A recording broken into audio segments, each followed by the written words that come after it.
Сәлем достар, бұл құпия каналы, сіздермен бірге Альфия. Достар, қазір сіздермен өте күшті супер техникамен бөліскелі отырмын. Бүгін новолуние болғасын, мен өз техникаларымды жасаймын деп бүгін кеш қалдым видео салуға сізге. Достар, өзімнің аз да болса подписчиктерім үшін басқа адамдар барлығы көреді, видеомды сохранить етіп отыр, бірақ деген олар менің каналыма жазылып отырған жоқ, лайк та басып мені қолдамайды, немесе комментарий жазбайды.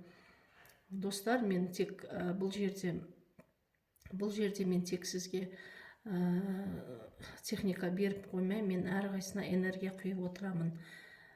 Сондықтан бұл міндетті түрде жұмыс жасайды. Басқа нелерді білмеймін, бірақ бұл басқа техникаларда емес, міндетті түрде жұмыс жасайды. Соның ішінде көп адамдар бұл нәтижесін көріп, маған алғыстарын айтып жатыр. Көп сөйлемей достар, мен қазір іске көшейін, сіздерге түсіндіруге көшемін. Бұл техниканың аты, достар, дұшпандардан қорғану техникасы. Қазіргі жағдайда көп адамның міндетті түрде дұшпаны болады. Қазір көп адамдар дос емес, дұшпан. Бұны не себепті айтып отырмын? Себебі қазіргі көп адамдар, білмеймін, алаяқтықпен айналысып кеткен ба, адамды көре алмайды. Көп жағдайда жұмыста немесе басқа қыздар оқып жүргенде, жігіттер бір-бірін көре алмай, бір-біріне жамандық жасайды. Жұмыста да сондай. Сондықтан осы дұшпандардан қорғану техникасын сізге қазір айтып беремін.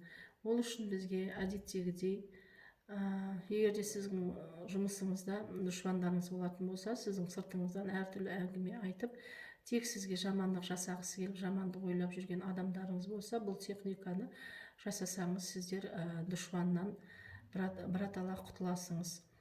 Құтылғанда дұшпанның ой өрісін, сізге деген жамандық, негатив ойын сізбен шаруасы болмайды. Сол жаман негатив энергиясын дұшпанның сізге деген назар аудармайтын болады сізге. Достар, енді әдеттегідей осындай бір свеча керек. Бұл свеча сізге жаңасы керек, таза свеча. Бұл мен тек жаңа техника үшін, бұрын үлгі үшін қолданып отырған свеча.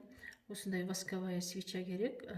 Қара свеча болмайды, қалған цветтер бола береді. Сары, көк, қызыл, әртүрлі, жасыл да бола береді. Тек қара цвет болмайды. Осындай әдеттегідей свечаны подсвечникке қоясыңдар. Менде подсвечник жоқ, сондықтан мен, егер подсвечник болмаса, сіздер баклажканың крышкасы заттары да бола береді, қыздар.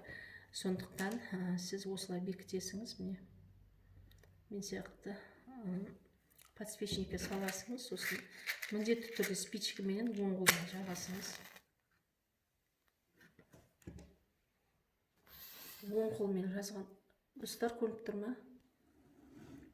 Оң қолыңызбенен жағып, 7 рет мына дұғаны оқисыңыз. Мен оны бірінші комментарияға бекітіп қоямын. 7 рет оқисыңыз. Оқығаннан кейін, қыздар, желательно бар ғой, желательно қасында отырып, мына свеча сөніп қалған шен, желательно қасында отырған жақсы, бірақ сіздің шаруаларыңыз шықпаса, онда свечаны жанып болам деген шен шаруаларыңызбен айналыса берсеңіз де болады. Одан кейін, мысалы, свеча жанды дейілік, жанып болды дейілік, мысалға свечаны жанып болды дейілік, свечаның түбінде осындай қалдық қалады. Осы қалдықты былай қолыңызға алып, салфеткаға орап аласыңыз да, жұмысыңызға кіре берісте, табалдырықта, енді дала сырттан келіп, ішке кірмейсіз ба, енді кірейін деп отырған кезде, ең бірінші есік болады ғой, входной дверь. Сол табалдырыққа кірген жерде осылай свечаны осылай затыменен орамай осылай тастап кетесіңіз табалдырыққа.